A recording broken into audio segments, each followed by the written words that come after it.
Assalomu alaykum vatandoshlar. Bugungi kunda ko'p berilayotgan savollardan bittasi ko'z quruqshashligi va oyoqda kechasi bilan og'riq chiqishi to'g'risida ko'p savollar berilyapti. Bundan 3-4 yil oldin bu narsani Xorazmga borib 3-4 kun turib kuzatib kelgan edim.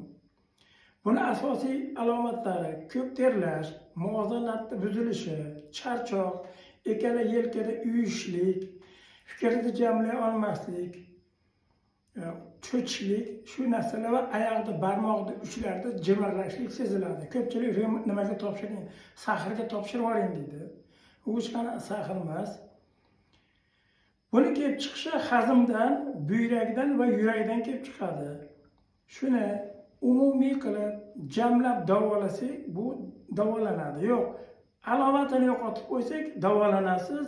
Ma'lum muddat turgandan so'ng yana bu qayta olaveradi. Sababi biz kasallikni davolamadik, balki alomatini yo'qotib qo'ydik xolos. Buni to'liq davolaganimizda u mukammal davolanadi va yechim to'g'ri bo'ladi. Bo'lmasam iloji yo'q. Ya'ni vaqtincha ukol dori olasiz, vaqtincha bo'ladi, qaytib kelganingizdan keyin yana 1-2 oydan keyin yana eski holat bo'lib turaveradi. Kelib chiqishi aytilgandek buyrakdan, hazmdan va yurakdan kelib chiqadi. Shu asosiy alomatlari.